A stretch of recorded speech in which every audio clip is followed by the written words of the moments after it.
Hello students, अब बात कर लेते हैं प्रश्नावली 3.5 के प्रश्न नंबर दूसरे के पहले भाग की, जो कि है ए और बी के किन मान के लिए निम्न रैखिक समीकरणों के युग्म के परिमित रूप से अनेक हल होंगे। परिमित रूप से अनेक हल होंगे। तो इसमें क्या है, आपको ए और बी का मान निकालना है और कंडीशन जो आपको इस्तेमाल करनी है वो करनी है परिमित रूप से अनेक हल वाली। ठीक, तो पहले हम जो है समीकरणों को उतार लेते हैं। तो प्रश्न आपका है 2x + 3y = 7 और दूसरा समीकरण दिया हुआ है a - bx + a + by = 3a + b - 2। ठीक है, तो अब हमें यहाँ क्या करना है, इन दोनों समीकरणों की सहायता से ए और बी का जो है मान ज्ञात करना है। ठीक है, ए का मान ज्ञात करना है और बी का मान ज्ञात करना है, अर्थात ए क्वेश्चन मार्क और बी वाला भी आपका क्या हो गया, क्वेश्चन मार्क। तो ए और बी के आपको मान ज्ञात करने हैं। और एक बात सबसे इम्पोर्टेंट है वो ये है कि वो वाली कंडीशन इस्तेमाल करनी है जो कि परिमित रूप से अनेक हल वाली। तो आपको अगर याद हो तो जब हमारे जो गुणांक हुआ करते थे a1 a2 b1 b2 c1 c2, तो अपरिमित अनेक हल के लिए जो कंडीशन हुआ करती थी, कंडीशन होती थी आपकी a1 बट्टे a2 बराबर b1 बट्टे b2 बराबर होता था आपका c1 बट्टे c2। तो जब ये कंडीशन होती थी, ये स्थिति बनती थी, तो जो समीकरण आपके दिए हुए उनके लिए अपरिमित अनेक हल हुआ करते थे। ठीक है ना। तो अब हमारा काम क्या है, इस वाले समीकरण से और इस वाले समीकरण से जो है a1 a2 b1 b2 c1 c2 ज्ञात करेंगे। तो चलिए करते हैं ज्ञात जो है। और इससे पहले क्या करेंगे, अपन जो है इन समीकरणों को जो है इनके व्यापक रूप में लिख लेंगे। इन समीकरणों को हम क्या करेंगे, व्यापक रूप में लिख लेंगे। तो मैं पहले वाले को लिखता हूँ 2x + 3y बराबर आपका 7 दिया हुआ है। अगर मैं इसको व्यापक रूप में लिखूँगा तो आपका बन जाएगा 2x + 3y, 7 किधर आ जाएंगे, लेफ्ट हैंड साइड में, तो आपका माइनस के साथ बराबर 0। तो ये इसका व्यापक रूप हो गया। और ax1 + by1 + c1 बराबर 0, ये a1x आएगा यहाँ पर, है ना। अब दूसरा समीकरण आपका दिया हुआ है a - bx + a + by = बराबर 3a + b माइनस, अब इसको लिखेंगे व्यापक रूप में, तो आपका बन जाएगा a - bx + a + by। अब ये पूरा का पूरा जो है ये आपका क्या करेगा, अचर का काम करेगा। इस पूरे को ले आएंगे तो -3a + b - 2 बराबर 0। ठीक है, तो यहाँ पे क्या है, ना तो इसमें कहीं x आ रहा, ठीक है, ना कहीं इसमें y आ रहा। तो ये जो पूरा टर्म दिख रहा है आपको, ये जो पार्ट आपको दिख रहा है, ये पूरा आपका जो है c का काम करेगा, कांस्टेंट वैल्यू का काम करेगा। ठीक, अब इसके लिए आपके लिखेंगे a2x + b2y + c2 बराबर 0। तो अब हम क्या करेंगे, इस वाले समीकरण की तो इस वाले से तुलना करेंगे और इस वाले समीकरण की जो है तुलना इस वाले से करेंगे। ठीक, तो यहाँ पर जो है a1 की जो वैल्यू आ जाएगी आपकी, a1 की वैल्यू जो आएगी आपकी वो आ जाएगी 2। ठीक है, क्योंकि a1 = 2। और इसी प्रकार b1 की जो वैल्यू आ जाएगी आपकी, यहाँ से देखो 3 आ जाएगी, और c1 की जो वैल्यू आ जाएगी वो आपकी आ जाएगी -7। यहाँ तक आपको एकदम क्लियर समझ में आ गया सबको। अब आगे बढ़ेंगे तो अब निकालेंगे हम a2 की वैल्यू।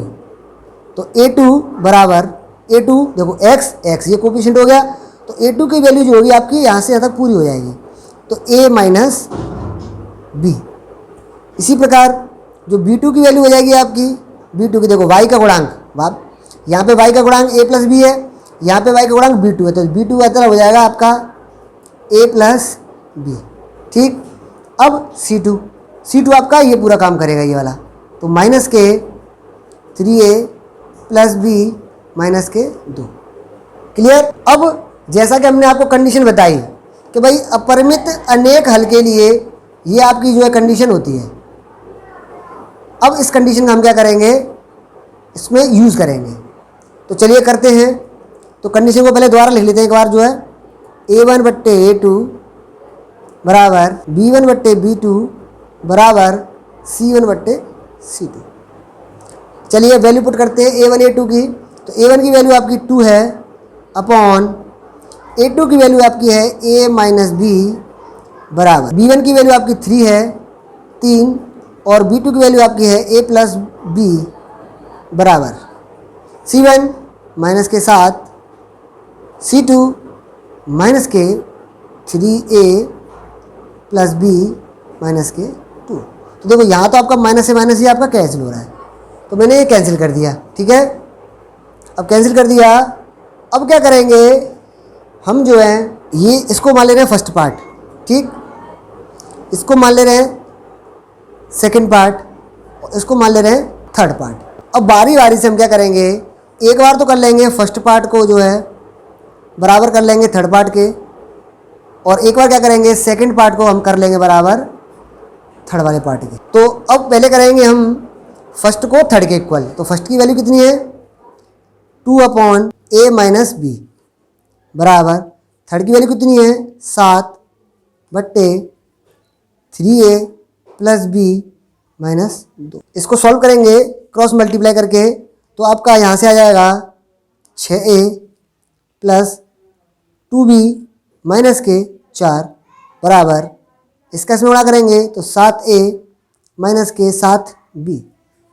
ठीक, अब इनको इकट्ठा करेंगे भाई, ए वालों को इकट्ठा ए के पास करेंगे और बी वालों को बी वालों के पास करेंगे। तो देखो 6a का तो 6a, ठीक है, माइनस के 7a हो जाएंगे आपके, प्लस 2b का 2b, माइनस के 7 है तो इधर आप कहेंगे प्लस के 7b बराबर माइनस के 4 हो जाएंगे तो प्लस के 4 हो जाएंगे।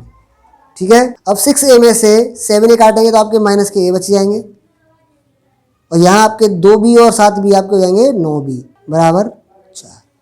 क्लियर, ये आपका हो गया समीकरण नंबर 1। जो कौन सा हो गया, समीकरण नंबर 1 हो गया। अब हम क्या करेंगे, सेकंड पार्ट और थर्ड पार्ट को इक्वल करेंगे। सेकंड पार्ट आपका क्या है 3/a प्लस बी बराबर, थर्ड पार्ट आपका है 7/3a प्लस बी माइनस 2। चलिए गुणा करते हैं। तो 3 का अगर गुणा करेंगे तो 3 3 9 हो जाएंगे, 9a प्लस 3b माइनस 6 बराबर 7a प्लस 7b। क्लियर। अब ए वालों को ए के पास इकट्ठा करेंगे तो देखो 9a यहाँ से पूरा पूरा आ जाएगा, माइनस के 7a प्लस के 3b और माइनस के 7b।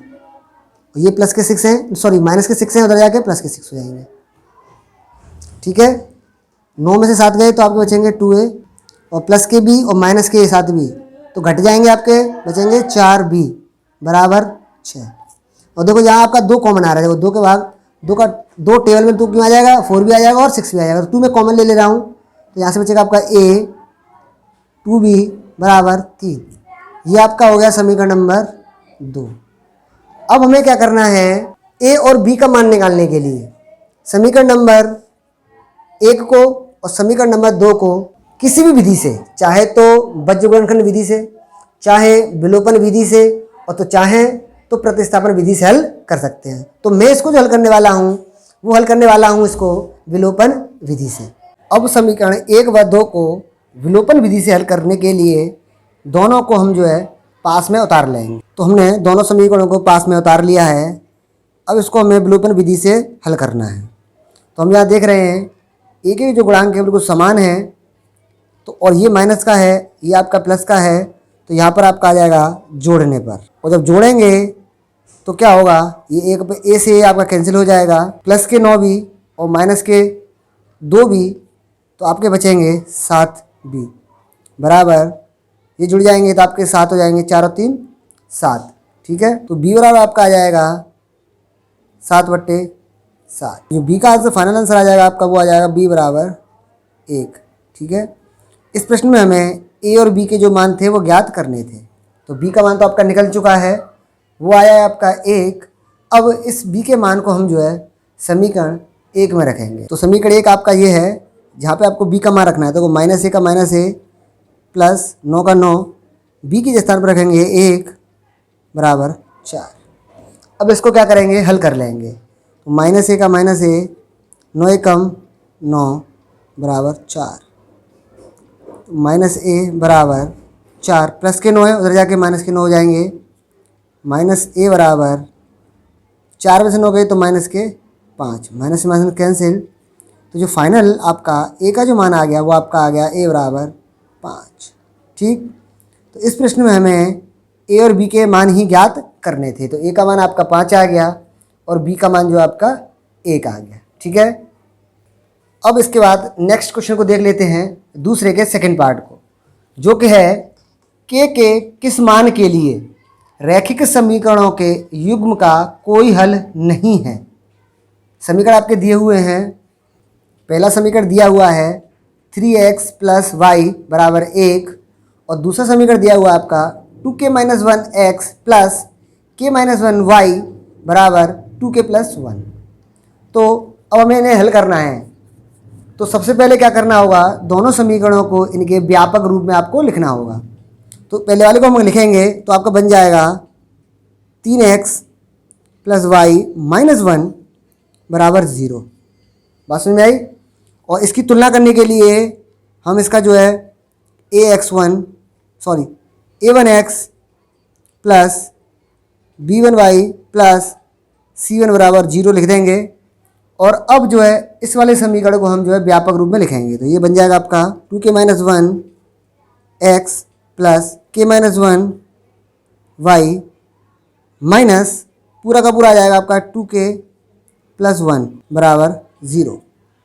और इसकी जो तुलना करेंगे हम करेंगे a2x plus b2y plus c2 बराबर 0 से। ठीक है ना।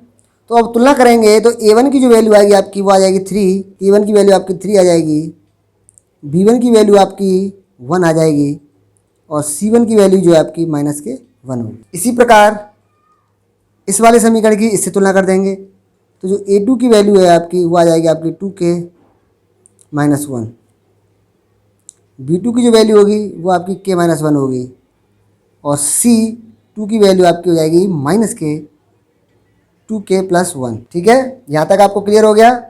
अब प्रश्न में कहा गया है कि हमें उस कंडीशन का इस्तेमाल करना है जहाँ पर युग्म का कोई हल नहीं हो। तो कोई हल नहीं होने के लिए होती है आपकी a1/a2 बराबर b1/b2 नॉट बराबर नॉट इक्वल्स टू c1/c2। तो अब हमें इस कंडीशन का जो है इस सवाल को हल करने के लिए मतलब k के मान को निकालने के लिए इस्तेमाल करना होगा। तो अब हम निकालेंगे a1/a2 निकालेंगे। क्या निकालेंगे, a1/a2। चाहे तो यही ऐसा करते हैं, इनकी वैल्यू को यही पुट करते हैं। ठीक है, चलिए रखते हैं मान को जो है। तो a1 की वैल्यू कितनी है आपकी 3/a2 की वैल्यू 2k - 1 बराबर b1/b2। b1 आपका 1, b2 का मान k - 1 बराबर नॉट इक्वल्स टू बराबर नहीं होगा c1 - 1/-k 2k + 1। ठीक, यहाँ देखो माइनस से माइनस आपका कैंसिल हो जाएगा। अब हमें क्या करना है, k का मान निकालना है। तो ये आपको फर्स्ट मान ले रहे हैं इस वाले को, है ना, इस वाले को सेकंड मान ले रहे हैं, इस वाले को हम थर्ड मान ले रहे हैं। तो अगर मैं देखो फर्स्ट वाले को सेकंड के बराबर कर दूं, ठीक है, तो यहाँ से मुझे साफ दिख रहा है कि k की जो वैल्यू है आपकी आसानी से निकल के आ जाएगी। तो मैं क्या करूँगा, यहाँ पर फर्स्ट वाले को सेकंड के बराबर रखूँगा, फर्स्ट = सेकंड वाला। ठीक है, तो फर्स्ट की वैल्यू क्या है 3/2k - 1 बराबर और जो सेकंड वाले की 1/k - 1। इसको हम क्या करेंगे, आगे सॉल्व कर लेंगे। जो है सॉल्व करेंगे तो आप देखेंगे यहाँ पर क्रॉस मल्टीप्लाई करना होगा। तो ये आपका हो जाएगा 3k, इसका इसमें करेंगे -3 बराबर 2k -1। ठीक है, 2k -1। अब k को k के पास ले आएंगे तो देखो ये आपका 3k हो गया, माइनस के 2k हो जाएंगे बराबर -1, और ये आपके +k 3 हो जाएंगे। तो 3k में से 2k काटे तो आपके बचे k बराबर -1 + 3 + k 2। तो फाइनली आपका जो k का मान है आपका वो आ गया 2। ठीक है, यही आपका आंसर है। इसी क्रम में अब जो हम बात कर लेते हैं प्रश्नावली 3.5 के प्रश्न नंबर 3 की, जो कि है निम्न रैखिक समीकरणों को युग्म को प्रतिस्थापन एवं वज्र गुणन विधियों के हल कीजिए। किस विधि को आप अधिक उपयुक्त मानते हैं, ये भी बताइए। तो पहले प्रश्न 3 में आपके दो समीकरण दिए हुए हैं, 8x + 5y = 9। दूसरा दिया हुआ है 3x + 2y = 4। अब हमें क्या करना है, इन दोनों समीकरणों को जो है एक तो प्रतिस्थापन विधि से हल करना है और एक हल करना है वज्र गुणन विधि से। और हल करने के बाद हमें ये बताना है कि आपको जो है कौन सी विधि उपयुक्त लगी। तो मैं बात करूंगा सबसे पहले जो है, पहले हम बात करेंगे प्रतिस्थापन विधि की। तो प्रतिस्थापन विधि के लिए हम क्या करेंगे, दोनों समीकरणों को पहले पास में उतार लेंगे। तो 8x + 5y = 9। दूसरा आपका है 3x + 2y = 4। इसको नाम दे देंगे समीकरण नंबर 1 और इसको नाम दे देंगे समीकरण नंबर 2। और अब इस विधि में क्या करते हैं, समीकरण 1 से अपन जो है x का मान y के पदों में ज्ञात कर लेते हैं। तो हम क्या करेंगे, समीकरण 1 से x का मान y के पदों में निकालेंगे। तो समीकरण 1 से आपका x का मान जो निकल के आएगा वो निकल के आएगा, देखो 8x का 8x बराबर 5y को उधर ले जाएंगे तो देखो 9 - 5y। ठीक है, प्लस के 5y थे, उधर जाके किसके हो गए, आपके माइनस के हो गए। अब हमें x का निकालना है तो x बराबर आपका आ जाएगा 9 - 5y / 8। ठीक, ये आपका हो गया x का मान। इसको हम नाम दे देंगे समीकरण नंबर 3। अब क्या करना है, समीकरण 3 से इस x के मान को समीकरण 2 में रखेंगे। तो चलिए रखते हैं x का मान समीकरण 2 में। तो देखो 3 का 3 आ जाएगा, देखो समीकरण 2 में 3 लिखा हुआ है तो ये 3 का तो 3 हो गया। और x के स्थान पर रखेंगे ये वाला मान 9 - 5y / 8। ठीक, प्लस 2y का 2y = 4। तो ये हमने कहाँ से ले लिया, समीकरण 2 से।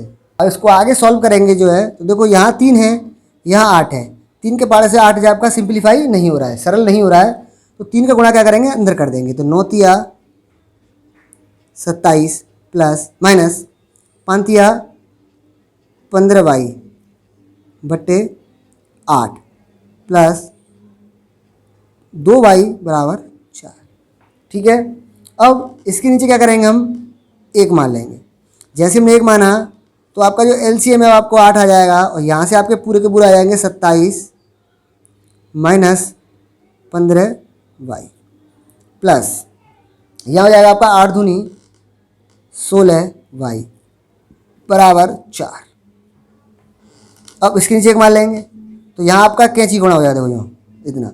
तो यहाँ तो आपका आ जाएगा 27 माइनस के 15 प्लस के 16y, तो आपका बचेगा प्लस के y बराबर 8 चौके 32। ठीक है, अब y का मान निकालना है तो y बराबर आपका हो जाएगा 32 प्लस के 27 इधर आके माइनस के 27। y का जो फाइनल आंसर आपका आ गया 32 में से 27 काटे तो आपके बचे 5। तो y का बाद जो निकल के आ गया वो आपका आ गया 5। अब इस y के मान को जो है हम समीकरण 3 में रखते हैं।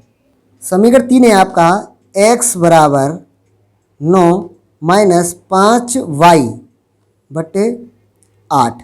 अब यहाँ हम क्या करेंगे, y का मान रखेंगे 5। तो देखो 9 का 9 माइनस 5 गुणा 5 / 8। तो x बराबर आपका हो गया 9 का 9 माइनस 5 25 / 8। ठीक, अब इसको घटा लेंगे तो 9 में से 25 जाएंगे आपके तो कितने बचेंगे, बचेंगे आपके 16। तो 16 बट्टे आपके 8 आ गया। 8 के पार्ट में तो 16 आ रहे हैं, वो भी माइनस के, क्योंकि माइनस के 25 बड़े हैं तो माइनस के 16 बचेंगे। 8 के पार्ट से काटेंगे 2 बार, तो जो x का मान है आपका वो निकल के आ गया x बराबर माइनस के 2, x बराबर माइनस के 2। तो आपके x और y के मान जो आ चुके हैं वो भी प्रतिस्थापन विधि से जो है। ठीक, अब जो हल करना है हमें इसी समीकरण को, ये जो आपके जो दोनों समीकरण दिए हुए थे, इन्हीं समीकरणों को जो है अब हमें वज्र गुणन विधि से हल करना है। तो हमने वज्र गुणन विधि के लिए दोनों समीकरणों को उतार लिया है। पहला समीकरण आपका 8x प्लस 5y बराबर 9 और दूसरा है 3x प्लस 2y बराबर 4। तो जैसा कि आप जानते हैं वज्र गुणन विधि में आपको क्या करना होगा, इनको इनके व्यापक रूप में लिखना होगा। इसका मतलब 9 को इधर ले आएंगे और इस वाले में 4 को इधर ले आएंगे। तो जो आपका पहला समीकरण है वो बन जाएगा आपका 8x प्लस 5y माइनस 9 बराबर 0। ठीक, इसी प्रकार दूसरा समीकरण आपका बन जाएगा 3x प्लस 2y माइनस 4 बराबर 0। ठीक है ना। अब हमें क्या करना होता है, एक बार x के बट्टे की लाइन खींच लेते हैं बराबर एक बार y बट्टे की लाइन, एक बार 1 बट्टे ऐसे। तो हमने यहाँ पर x बट्टे y बट्टे और ये सबसे आपका पहला स्टेप होता है, ये हमने लिख लिया। अब हम यहाँ x के नीचे लिखेंगे तो x को छिपा लेंगे। ठीक है, तो अब आपका जो गुणा होगा 5 का माइनस 4 में होगा और 2 का माइनस 9 में होगा। तो 5 गुणा माइनस 4 माइनस 2 गुणा माइनस के 9। अब हमें y के नीचे लिखना है तो y को छुपा लेंगे। और यहाँ आप देख रहे होंगे 3, 8, माइनस 4 और माइनस 9 आपको दिख रहे होंगे। तो अब जो मल्टीप्लाई होने वाला है वो होने वाला है 3 का माइनस 9 में, 8 का माइनस के 4 में। तो 3 का पहले माइनस 9 में करेंगे, 3 गुणा माइनस 9 माइनस 8 गुणा माइनस 4। ठीक, अब एक के नीचे लिखना है तो हम क्या करेंगे, ये अचर जो हैं इनको छिपा लेंगे। अब 3, 8, 2, 5 दिख रहा होगा आपको। तो अब मल्टीप्लाई होने वाला है 8 का 2 में माइनस 3 का 5। ये स्टेप जो होता है वज्र गुणन विधि का सबसे महत्वपूर्ण स्टेप होता है। अगर ये स्टेप आपका गलत हो गया तो समझ लो आपका पूरा क्वेश्चन गलत हो गया। तो अब इसको आगे बढ़ाएंगे तो x बट्टे 5 चौके 20 माइनस के 20 और माइनस प्लस 9 दूनी 18 बराबर y बट्टे 9 तिया 27 माइनस के 27 माइनस प्लस 8 चौक 32 बराबर 1 बट्टे 8 दूनी 16 माइनस 5 तिया 15। क्लियर हो गया सबको यहाँ तक। अब इसको आगे बढ़ाएंगे तो x बट्टे आपका आ जाएगा माइनस के 20 और प्लस के 18 माइनस के 2 बराबर y बट्टे 27 माइनस के प्लस के 32, तो आपके बचेंगे प्लस के 5 बराबर 1 बट्टे 1। अब आपका जो नेक्स्ट स्टेप होता है वो ये होता है, इसको हम फर्स्ट ले लेते हैं, है ना, इस वाले पोर्शन को हम सेकंड ले लेते हैं और इस वाले को थर्ड कर लेते हैं। अब अगर हमें x का मान निकालना है, किसका निकालना है, x का मान निकालना है, तो देखो x आपका इस वाले टर्म में आ रहा है तो फर्स्ट वाले को जो है हम थर्ड के इक्वल कर देते हैं फॉर x। तो हम क्या करेंगे, फर्स्ट वाले को इक्वल कर देंगे थर्ड वाले। तो फर्स्ट वाला आपका क्या है, x बट्टे माइनस 2 बराबर 1 बट्टे 1। तो यहाँ से हम सॉल्व करेंगे तो x का जो मान है आपका वो निकल के आ जाएगा माइनस के 2। कितना आ जाएगा, x का मान माइनस के 2। और अब जो हम हल करेंगे वो करेंगे y के लिए, किसके लिए, y के लिए, फॉर y। और जब y के लिए सॉल्व करेंगे तो देखो y आपको यहाँ दिख रहा होगा, ये सेकंड वाले में आ रहा है, तो सेकंड वाले को हम क्या करेंगे, थर्ड के इक्वल कर देंगे। तो सेकंड वाले को इक्वल कर देंगे थर्ड वाले, तो y बट्टे 5 बराबर 1 बट्टे 1। तो यहाँ से सिंपली y का मान जो आपका आ जाएगा वो आ जाएगा 5। तो y का मान आपका आ गया 5 और x का मान आपका आ गया माइनस के 2। ठीक है, तो ये आपकी हो गई वज्र गुणन विधि जो है। अब मैं अगर अपने स्वयं के विचार रखना चाहूँ तो मुझे जो है दोनों विधियों में से, वज्र गुणन विधि में से और जो है प्रतिस्थापन विधि में से जो है, तो मुझे प्रतिस्थापन विधि जो है उपयुक्त लगी, सुविधाजनक लगी। आप अपने जो राय है, अपने विचार हैं, वो हमारे वीडियो के कमेंट बॉक्स में रख सकते हैं। और अगर आपको कोई समस्या आ रही है, कहीं कोई आपको प्रॉब्लम आ रही है, तो आप हमें अपनी समस्या को जो है कमेंट बॉक्स में बता सकते हैं। हमारी वीडियो को जो है लाइक करें, शेयर करें, हमारे चैनल को जो है सब्सक्राइब करें। इसी क्रम में अब बात कर लेते हैं प्रश्नावली 3.5 के सवाल नंबर 4 की। निम्न समस्याओं में रैखिक समीकरणों के युग्म बनाइए और उनके हल यदि उनका अस्तित्व हो किसी बीजगणितीय विधि से ज्ञात कीजिए। तो इस प्रश्न में हमें क्या करना है, हमारे सामने कुछ समस्याएं दी हुई हैं, उनको सबसे पहले तो 2 चर वाले रैखिक समीकरण युग्म बनाना है और फिर उनको अपनी उपयुक्त विधि से उन्हें हल करना है। तो मैंने आपको जो है इस चैप्टर में 3 विधियां सिखा दी हैं आपको। एक सिखा दी आपको प्रतिस्थापन विधि, और एक समझा दी आपको मैंने विलोपन विधि, और एक समझाई आपको वज्र गुणन विधि जो है। तो आपको जौन सी विधि आपको उपयुक्त लगे, उचित लगे, उस विधि से जो है आप इन प्रश्नों को हल कर सकते हैं। ठीक है। तो चौथे का जो पहला भाग है वो है एक छात्रावास के मासिक व्यय का 1 भाग नियत है तथा शेष इस पर निर्भर करता है कि छात्र ने कितने दिन भोजन लिया। जब एक विद्यार्थी ए, कोई विद्यार्थी ए है को जो 20 दिन भोजन करता है, 1000 रुपये छात्रावास के व्यय के लिए अदा करने पड़ते हैं। जबकि एक विद्यार्थी बी को जो 26 दिन भोजन करता है, छात्रावास के व्यय के लिए 1180 रुपये अदा करने पड़ते हैं। तो नियत व्यय और प्रतिदिन के भोजन का मूल्य ज्ञात कीजिए जो है। तो सबसे पहले हम क्या करेंगे, ये प्रश्न भी आपका काफ़ी इंटरेस्टिंग है। इस टाइप के हम जो है 2 प्रश्न पहले कर चुके हैं, तो हल्का सा आपको आइडिया लग गया होगा कि इस प्रश्न को जो हम किस प्रकार से करेंगे। माना जो भोजन का है, छात्रावास का जो नियत व्यय है वो आपका ₹X है और प्रतिदिन के भोजन का मूल्य जो है आपका वो ₹Y है।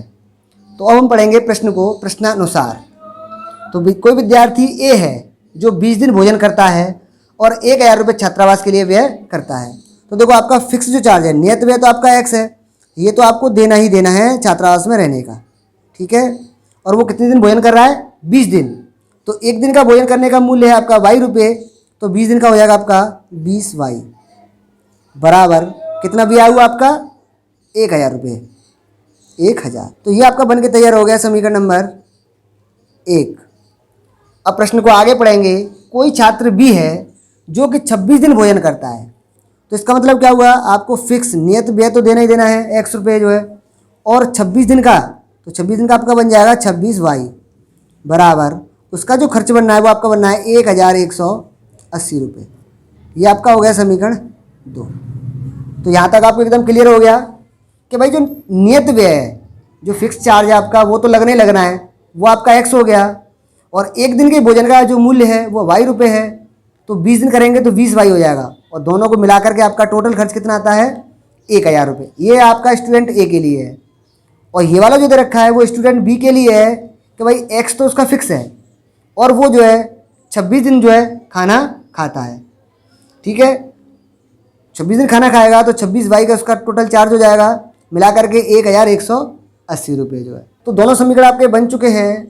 अब हमें जो है इन समीकरणों को हल करके X और Y का मान निकालना है। अब ये आपके हाथ में है कि आप इन समीकरणों को किस विधि के द्वारा जो है सॉल्व करेंगे। तो मैं यहाँ पर आपको सॉल्व जो करने वाला हूँ, इसको करने वाला हूँ विलोपन विधि से। क्यों? क्योंकि मैंने आपको पिछली वीडियो में बताया होगा, मुझे जो है सबसे जो उपयुक्त विधि लगती है वो लगती है आपकी विलोपन विधि जो है। बाकी आप अपनी सुविधानुसार जो है किसी भी विधि का जो है प्रयोग कर सकते हैं। तो मैं करूँगा इनको विलोपन विधि से। तो अब मैं यहाँ विलोपन विधि के लिए देखूँगा कि देखो X यहाँ भी है, X यहाँ पर भी है। ठीक है ना। तो इसका मतलब क्या, दोनों सेम है, तो मुझे जो है किसी भी समीकरण में कुछ भी करने की आवश्यकता नहीं है, न गुणा करने की न भाग करने की। तो सीधी बात ये है, मैं लाइन खींचूंगा और देखूंगा। ऐसा करते हैं, पहले दोनों समीकरणों को द्वारा से उतार लेते हैं। चलिए लाइन खींच दी मैंने। यहाँ पे प्लस के X हैं, यहाँ पे माइनस के X हैं, तो यहाँ पर आपका जो है घटाने पर काम बन जाएगा। घटाने पर घटाएंगे तो क्या होगा, यहाँ पे आपका साइन चेंज हो जाएंगे, ये माइनस का हो जाएगा, ये माइनस का हो जाएगा, ये माइनस का। इससे क्या फ़ायदा हुआ आपका, x जो है पूरा पूरा विलोपित हो जाएगा। तो ये वाले x से ये वाला x कैंसिल हो जाएगा, पूरा विलोपित हो जाएगा। तो अब बचेगा आपका जो है प्लस के 20y और माइनस के 26y। तो प्लस माइनस के हैं तो माइनस हो जाएंगे, आपके बचेंगे माइनस के 6y बराबर, ये प्लस के हैं ये आपके माइनस हैं, तो यहाँ से आपके घट के बचेंगे 180, वो भी माइनस के, माइनस से माइनस कैंसिल। तो जो y का मान आने वाला है आपका वो आने वाला है 180/6। इसको आगे सॉल्व कर लेंगे तो 6 के पाड़े में देखो कट जाएंगे आपके 6 तिया 18, 30 बार। तो इसका मतलब ये हुआ y का जो मान आपका निकल के आ गया वो आपका आ गया 30। क्या निकल के आ गया, 30 रुपये जो है। अब इस y के मान को हम क्या करेंगे, समीकरण 1 में रखेंगे। y बराबर आपका 30 आया, उसको रखेंगे 1 में, तो देखो x का तो x आ जाएगा आपका प्लस 20 गुणा y के स्थान पर रखेंगे 30 बराबर 1000। ठीक, x का मान निकालना है प्लस, तो x का x प्लस का प्लस, 20 का 30 में गुणा करेंगे आपका तो आ जाएगा 600। देखो 3 दूनी 6, 1 0 2 0, 600 बराबर 1000। x के लिए सॉल्व करेंगे तो आपका आ जाएगा 1000 प्लस के 600 है, माइनस के 600 हो जाएंगे। तो जो x का जो मान है आपका फाइनल वो निकल के आ गया आपका 400। कितना आ गया, 400 जो है। तो x का मान आपका 400 आ गया, y का मान आपका 30 आ गया। अतः नियत व्यय जो आपका है वो आ गया 400 रुपये और प्रतिदिन के भोजन का मूल्य है वो आपका आ गया 30 रुपये। यही जो हमें इस प्रश्न में निकालना था। इसी क्रम में अब बात कर लेते हैं प्रश्नावली 3.5 के चौथे के दूसरे प्रश्न की। चौथे के दूसरे प्रश्न की, एक भिन्न 1/3 हो जाती है जब उसके अंश में 1 घटाया जाता है और वह 1/4 हो जाती है जब हर में 8 जोड़ दिया जाता है, वह भिन्न ज्ञात कीजिए। जैसा कि मैं आपको पहले भी बता चुका हूँ, इस तरह का प्रश्न जो है कि भाई भिन्न का जो प्रश्न होता है मुझे बहुत ही अच्छा लगता है और बहुत ही इम्पोर्टेंट है और बहुत ही आसान होता है। तो आप भी जो है भिन्न वाले प्रश्न से संबंधित अपने विचार जो है कमेंट बॉक्स में रख सकते हैं कि भाई ये प्रश्न आपको जो है कैसा लगता है। ठीक है, तो माना इस तरह के प्रश्न में हम क्या करते हैं, सबसे पहले तो भिन्न का अंश मान लेते हैं, वो आपका हमने x मान लिया और भिन्न का हर जो हमने y मान लिया। जब अंश x है अर्थात इसको ऊपर लिखा जाएगा, देखो ऊपर लिख दिया हमने, और हर मतलब y है तो वो नीचे लिखा जाएगा। तो आपकी जो भिन्न बन जाती है वो बन जाती है x/y। ठीक है, इतना आपको क्लियर हो गया। और इस प्रश्न को अगर पढ़ते हैं तो हल्का सा क्या है, अटपटा कर दिए इसकी लैंग्वेज को कि भाई एक भिन्न 1/3 हो जाती है जब उसके अंश में 1 घटाया जाता है। कितनी हो जाती है, 1/3।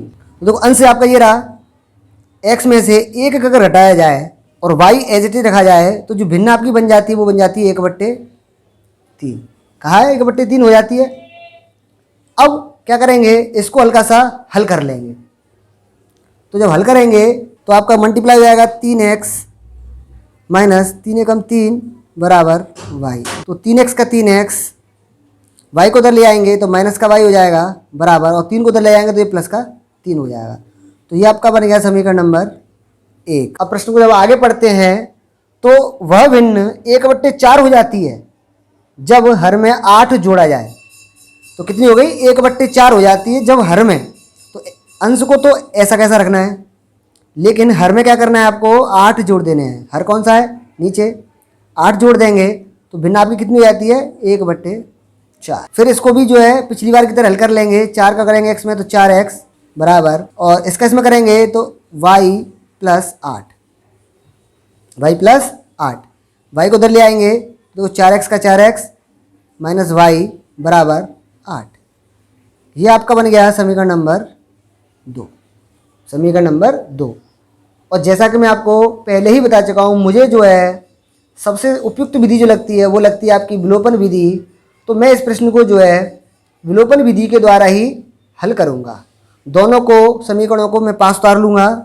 पहले को उतार लिया 3x माइनस y बराबर 3, दूसरा 4x माइनस y बराबर 8। ठीक, और विलोपन विधि में हमें देखना होता है कि भाई दोनों समीकरण में कोई न कोई जो है या तो x के गुणांक समान हो या y के गुणांक समान हो।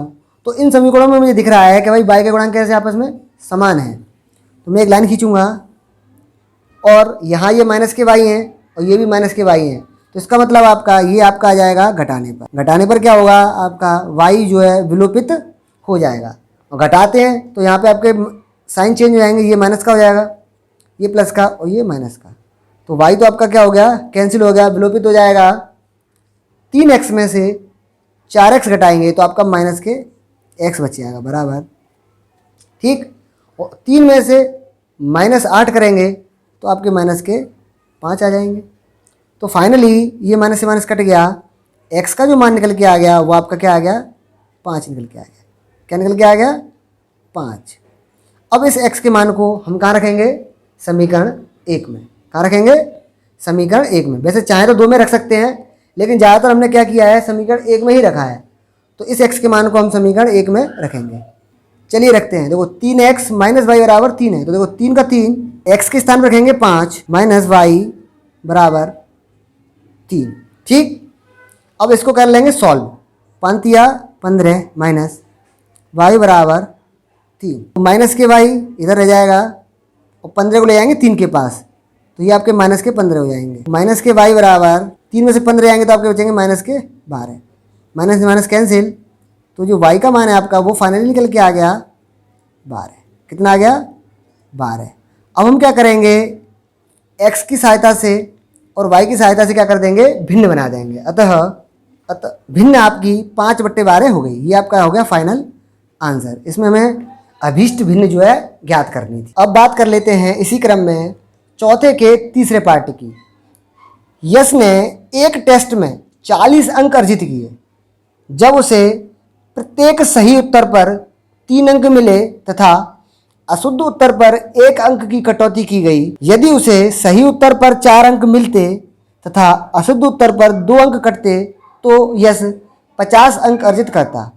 टेस्ट में कितने प्रश्न थे। तो अब हमने ये प्रश्न पढ़ा तो हमने इसमें 2 तरह की चीज़ें देखी, एक तो शुद्ध उत्तर और एक अशुद्ध उत्तर जो है, मतलब एक सही उत्तर एक अशुद्ध उत्तर जो है। तो हम क्या करेंगे, इस प्रश्न में मान लेंगे कि भाई अशुद्ध उत्तरों की संख्या इतनी है और शुद्ध उत्तरों की संख्या इतनी है। तो माना सही उत्तर की संख्या आपकी x है और अशुद्ध उत्तर की संख्या आपकी y है। तो अब हम देखते हैं प्रश्न को। 40 अंक अर्जित करता है, यश जो है 40 अंक अर्जित करता है जब उसने सही उत्तर पर 3 अंक मिले और अशुद्ध उत्तर पर 1 अंक की कटौती हुई। तो इसका मतलब क्या है, सही उत्तर का एक संख्या है और 3 अंक मिल रहे हैं तो 3x हो जाएंगे आपके टोटल अंक, ठीक है। और अशुद्ध उत्तर पर क्या है, आपका 1 अंक कट रहा है, तो इसका मतलब क्या हो गया आपका y, और कटने का मतलब हो गया कटौती होगी तो माइनस हो जाएंगे।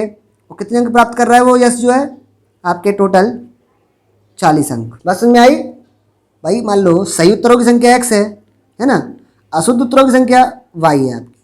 अब हर एक सही उत्तर पर उसको 3 अंक मिल रहे हैं तो टोटल कितने अंक मिलेंगे, 3x, 3 का गुणा x में कर देंगे। और अशुद्ध उत्तर पर उसको 1 अंक की कटौती हो रही है तो 1 का इसमें गुणा करेंगे y हो जाएगा, और कटौती का मतलब हो गया आपके माइनस।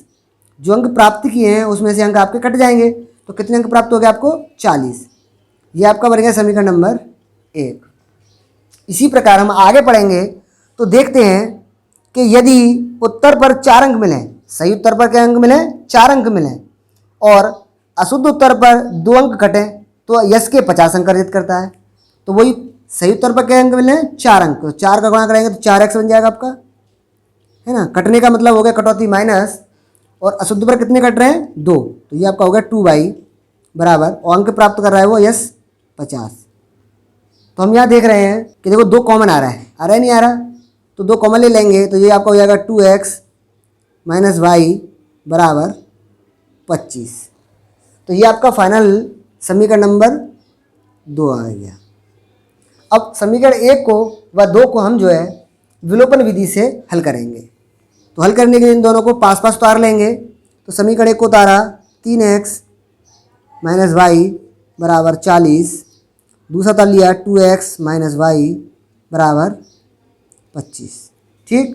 लाइन खींचेंगे और देख रहे हैं यहाँ पर y के गुणांक कैसे आपस में बिल्कुल समान है। समान है इसका मतलब क्या है, आपके माइनस माइनस के हैं तो घटाने पर आपका जो है विलोपित हो जाएगा। घटाने पर तो घटाओ, ये माइनस का हो जाएगा, ये प्लस का, ये माइनस का, y से y विलोपित हो गया। 3x में से 2x जाएंगे तो आपका x बचेगा, बराबर 40 में से 25 जाएंगे तो आपके 15 बचेंगे। तो जो x का मान है वो आपका निकल के आ गया 15। अब इस x के मान को जो है हम समीकरण नंबर 1 में रखेंगे। कहाँ रखेंगे? 1 में। समीकरण 1 है आपका 3x, देखो 3 का 3, x के स्थान पर 15 रख देंगे, माइनस y का y बराबर 40। अब इसको आगे सॉल्व करेंगे तो 15 तिया 45 माइनस y बराबर 40। अब y का मान निकालना है तो माइनस y बराबर 40, 45 को उधर ले जाएंगे, माइनस के हो जाएंगे 45, माइनस y बराबर आपका आ गया माइनस के 5, माइनस से माइनस कैंसिल, तो फाइनली जो y का मान आया वो आपका कितना आ गया? 5। अतः सही उत्तर की संख्या आपकी हो गई 15, अशुद्ध उत्तरों की संख्या आपकी हो गई 5, और कुल मिलाकर जो प्रश्न थे टोटल आपके टेस्ट में वो थे आपके 20। ठीक है। इसी क्रम में अब बात कर लेते हैं चौथे भाग की। एक राजमार्ग पर दो स्थान ए और बी 100 किलोमीटर की दूरी पर है। बात सीधी ये है कि ये मान लो कोई पॉइंट है, ये आपका ए है, ये कोई प्लेस है, ये कोई दूसरा स्थान है, ये आपका बी है। इन दोनों के बीच की दूरी जो है आपकी वो आपकी है 100 किलोमीटर। ठीक है। एक कार बिंदु कार ए से तथा दूसरी कार बी से एक ही समय पर चलना प्रारंभ करती हैं। यदि वे कारें भिन्न भिन्न चालों से एक ही दिशा में चलती हैं तो 5 घंटे पश्चात मिलती हैं, और यदि वे विपरीत दिशा में चलती हैं तो 1 घंटे बाद पश्चात मिलती हैं। दोनों कारों की चाल ज्ञात। तो एक स्थिति तो ये है कि दोनों कारें क्या करती हैं? एक ही दिशा में चलती है। एक यहाँ से चलती है और एक चलती है यहाँ से होकर के सेम डायरेक्शन में। ठीक है। और एक स्थिति ऐसी है कि एक कार यहाँ से चलेगी इधर और एक कार चलेगी आपकी इधर। तो सबसे पहले हमें क्या करना होगा? दोनों कार जो हैं उनकी चाल जो है माननी होगी। तो माना पहली कार की चाल x किलोमीटर प्रति घंटा है और दूसरी कार की चाल जो है आपकी y किलोमीटर प्रति घंटा है। तो पहली स्थिति में क्या कर रहे हैं? दोनों कारें एक ही दिशा में चल रही हैं। देखो ये कार भी इधर चल रही है आपकी, ये कार भी क्या है? सेम डायरेक्शन चल रही है। तो ऐसी स्थिति में क्या होता है? जो हमारी चाल होती है वो आपकी क्या हो जाती है? चालों का अंतर जो है कम हो जाता है, अर्थात घट जाती हैं। तो क्या होगा? और कितने घंटे लग रहे हैं आपको? 5 घंटे बाद पश्चात मिलती हैं। तो x माइनस वाई बराबर 100/5, क्योंकि दूरी जो आपकी दे रखी है वो 100 किलोमीटर दे रखी है, बट्टे 5 घंटे बाद। तो इसका मतलब 5 घंटे का जो है आपका अंतर आ रहा है। इसको हल्का सा सॉल्व कर लेंगे। 5 दूनी 10, 20। तो जो x माइनस वाई बराबर 20, ये आपका पहला समीकरण बन के तैयार हो गया। बात समझ में आई? तो बात सीधी समझने की ये थी कि जब दो कारें एक ही दिशा में चलती हैं तो उनकी चालों का जो है हम अंतर लेते हैं। क्या लेते हैं? अंतर। तो देखो पहली कार का चाल माइनस दूसरी कार की चाल बराबर 20। ठीक है। अब आगे प्रश्न कह रहा है कि अगर दोनों कारें विपरीत दिशा में चले, मान लो एक कार इधर जा रही है और एक कार कहाँ जा रही है आपकी? सामने से उसके आ रही है। तो ऐसी स्थिति में क्या होगा? दोनों कारों की चाल जो है क्या होगी? आपकी बढ़ जाएगी, अर्थात जुड़ जाएगी। तो देखो x प्लस वाई बराबर, और कितने घंटे बाद मिल जाती दोनों? 1 घंटे बाद। तो 100 किलोमीटर की दूरी है आपकी बट्टे 1। इसको सॉल्व कर लेंगे तो आपका आ जाएगा x प्लस वाई बराबर 100। ये आपका समीकरण नंबर 2 बन के तैयार हो गया। अब हम जो है समीकरण 1 व 2 को क्या करेंगे? हल कर लेंगे। तो x माइनस वाई बराबर 20, ये समीकरण आपका 1 हो गया। x प्लस वाई बराबर 100, ये आपका समीकरण नंबर 2 हो गया। और इन दोनों समीकरणों को हम करेंगे विलोपन विधि से। तो यहाँ आप देख रहे हैं, देखो माइनस के वाई है प्लस के वाई है, सीधे सीधे जोड़ने पर जो है आपके कट जाएंगे। तो ये आपके कैंसिल हो गए। x और x, 2x बराबर 120, 120। तो जो x का मान है आपका वो आपका आ गया 60। ठीक है। 2 से 120 को काटेंगे तो वो 60 बार कट जाएगा। इस x के मान को हम क्या करेंगे? समीकरण 1 में रखेंगे। समीकरण 1 आपका है x माइनस वाई बराबर 20। तो x के स्थान पर रखेंगे 60 माइनस वाई बराबर 20। तो यहाँ से आपका जाएगा माइनस के वाई बराबर 20 माइनस के 60, माइनस वाई बराबर 20 में 60 जाएंगे आपको बचेंगे माइनस के 40, माइनस से माइनस कैंसिल, तो जो y का मान आपका निकल के आ गया वो निकल के आ गया आपका 40। अतः पहली कार की चाल आपकी हो गई 60 किलोमीटर प्रति घंटा और दूसरी कार की जो चाल होगी आपकी वो हो गई 60 किलोमीटर प्रति घंटा। ठीक है, यही आपको जो है प्रश्न में निकालना था। इसी क्रम में अब बात कर लेते हैं चौथे के 5वें प्रश्न की, जो कि आपका अंतिम प्रश्न है। एक आयत का क्षेत्रफल 9 वर्ग इकाई कम हो जाता है यदि उसकी लंबाई 5 इकाई कम कर दी जाती है और चौड़ाई 3 इकाई बढ़ा दी जाती है। यदि हम लंबाई को 3 इकाई और चौड़ाई को 2 इकाई बढ़ा दें तो क्षेत्रफल 67 वर्ग इकाई बढ़ जाता है। आयत की विमाएं ज्ञात कीजिए। प्रश्न काफ़ी इंटरेस्टिंग है और इस प्रश्न में आपको जो है विमाएं का मतलब हो गया आयत की लंबाई व चौड़ाई। तो माना आयत की लंबाई आपकी x इकाई है और आयत की चौड़ाई आपकी y इकाई है, तो इस स्थिति में क्योंकि इस प्रश्न में जो आपकी क्षेत्रफल की बात की जा रही है तो इस आयत का क्षेत्रफल का ज्ञात होना भी बहुत ज़रूरी है। तो हमने क्या किया, आयत का क्षेत्रफल लंबाई गुणा चौड़ाई, ये सूत्र होता है। लंबाई की जगह x, चौड़ाई की जगह y रखेंगे तो आपका क्षेत्रफल जो आ जाएगा वो आपका आ जाएगा xy। ठीक है, अब प्रश्न के अनुसार पढ़ते हैं। प्रश्न अनुसार कि एक आयत का क्षेत्रफल 9 वर्ग इकाई कम हो जाता है यदि उसकी लंबाई में 5 इकाई कम कर दी जाए और चौड़ाई 3 इकाई बढ़ा दी जाए। तो देखो लंबाई क्या कर रही है, 5 इकाई कम, तो लंबाई में 5 इकाई कम करो तो x माइनस 5। ठीक है, और चौड़ाई में आपकी 3 इकाई बढ़ा दी जा रही है, तो चौड़ाई कितनी है y में 3 इकाई क्या करो आप बढ़ा दो, तो ये आपकी नई लंबाई हो गई, ये आपकी नई चौड़ाई हो गई। और इनका निकाल दो क्षेत्रफल। तो जब हम क्षेत्रफल निकालेंगे इसका मतलब दोनों को गुणा करना पड़ेगा। तो जो पहले वाला क्षेत्रफल है, पुराना वाला ये क्षेत्रफल है, 9 वर्ग इकाई क्या होता है, कम हो जाता है। अब इसको क्या करेंगे हम आगे जो है हल कर लेंगे। देखो ये दोनों गुणा हो रहे हैं तो x का x में गुणा करेंगे तो आपका xy बन जाएगा।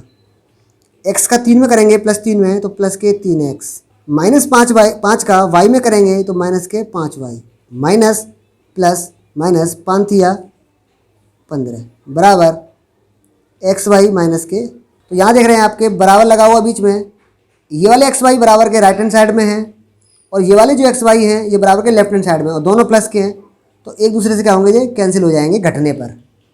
ठीक है, तो यहाँ से आपको बचेगा 3x 5y बराबर 15 को उधर ले जाएंगे तो माइनस के 9 प्लस के हो जाएंगे आपके 15। तो समीकरण जो आपका बन के आ जाएगा वो आ जाएगा 3x माइनस 5y बराबर 6। तो ये आपका बन गया समीकरण नंबर 1। अब प्रश्न को आगे पढ़ेंगे तो प्रश्न कहता है यदि हम लंबाई को 3 इकाई और चौड़ाई को 2 इकाई बढ़ा दें, मतलब लंबाई भी बढ़ानी है और चौड़ाई भी बढ़ानी है, तो लंबाई में कितना करना है, 3 इकाई बढ़ानी है। तो देखो लंबाई में 3 इकाई जोड़ देंगे तो x प्लस 3 और चौड़ाई में हम कर देंगे 2 इकाई और दोनों का ले लेंगे क्या, क्षेत्रफल। क्षेत्रफल में क्या करते हैं, गुणा कर देते हैं। तो जो आपका पुराना वाला क्षेत्रफल है xy वो जो आपका 67 वर्ग बढ़ जाता है, तो मतलब प्लस कर देंगे बढ़ने पर। पिछली बार की तरह इसको भी क्या करेंगे हम जो है हल कर लेंगे। तो देखो x का y में करेंगे तो xy, x का 2 में करेंगे तो 2x, 3 का y में करेंगे तो प्लस के 3y और 3 का 6 में करेंगे तो प्लस के 3 दूनी, 3 का 2 में करेंगे तो प्लस के 6, xy प्लस 67। फिर देखिए ये वाले xy बराबर के उधर हैं, ये वाले इधर हैं, तो ये दोनों कैंसिल हो जाएंगे घटने पर। तो यहाँ से बचेगा आपका 2x प्लस 3y बराबर प्लस के 67, 6 प्लस के माइनस के हो जाएंगे तो आपका बन जाएगा 2x प्लस 3y बराबर 61। ये आपका बन गया समीकरण नंबर 2। अब हमें समीकरण नंबर 1 को व 2 को किसी भी विधि से हल करना है। तो मैं जो सबसे ज़्यादा उपयुक्त मानता हूँ वो मानता हूँ विलोपन विधि को। तो यहाँ पे मैं देख रहा हूँ कि भाई यहाँ x का गुणांक 3 है, यहाँ 2 है, ये दोनों समान नहीं है। और यहाँ देखूँगा तो यहाँ पे y का गुणांक 5 है, यहाँ पे y का गुणांक 3 है, ये भी समान नहीं है। तो इसका मतलब ये हुआ विलोपन विधि के लिए मुझे दोनों में से किसी न किसी गुणांक को जो है समान करना होगा। तो मैं क्या करूँगा, समीकरण 1 में तो कर दूंगा ये 3 का गुणा और समीकरण 2 में गुणा कर दूंगा यहाँ से 5। चलिए गुणा करते हैं। तो 3 का गुणा करेंगे 3x में तो आपका ये हो जाएगा 9x, और 3 का गुणा करेंगे 5 में तो माइनस के 15y बराबर 6 तिया 18। ठीक, अब करेंगे 5 का समीकरण 2 में तो ये आपका हो जाएगा 10x प्लस के 5 तिया 15y बराबर 61 का करेंगे 5 में, तो 5 एकम 5, 5 छिक्का 30, तो ये आपके हो गए 305। अब इन दोनों को विलोपन विधि से क्या करेंगे, सॉल्व कर लेंगे। देखो प्लस माइनस के 15y हैं, ये प्लस प्लस के 15y हैं, तो यहाँ पे आपका क्या होगा, जोड़ने पर आपका जो है ये विलोपित हो जाएगा। तो ये आपका विलोपित हो गया जोड़ने पर, 10 और 9 19x बराबर, अब 18 और 305 को जोड़ेंगे तो आपका आ जाएगा 323। यहाँ से हम x का मान निकाल लेंगे तो आपका आ जाएगा 323/19, और जब 19 से हम 323 को काटते हैं तो वो आपका कटता है 17 बार। तो x का फाइनल आंसर आपका आ गया x बराबर 17। अब इस x के मान को हम क्या करेंगे, समीकरण 1 में रखेंगे। समीकरण 1 आपका है 3x माइनस 5y बराबर 6। x के रखेंगे 17, तो देखो 3 का 3 गुणा 17 माइनस 5y बराबर 6। इसको अब आगे सॉल्व करेंगे। 17 दिया 51 माइनस 5y बराबर 6। 51 माइनस 17 दिया 51 माइनस 5y का 5y बराबर 6। तो y के लिए सॉल्व करेंगे तो 5y बराबर आपका आ जाएगा 6 माइनस 51, तो माइनस 5y बराबर 51 में 6 जाएंगे तो आपके बचेंगे 45, वो भी माइनस के। तो y का मान जो आपका आएगा, माइनस से माइनस कैंसिल हो जाएगा, 5 नाम 45, तो y का मान कितना आ गया आपका 9। अतः आयत की जो विमाएँ हैं, लंबाई आपकी हो जाएगी 17 इकाई और चौड़ाई आपकी हो जाएगी 9 इकाई। ये आपका जो है यही प्रश्न आपका समाप्त होता है। और इसी प्रश्न के साथ जो है आपकी 3 दशमलव प्रश्नावली 3.5 जो आपकी समाप्त होती है।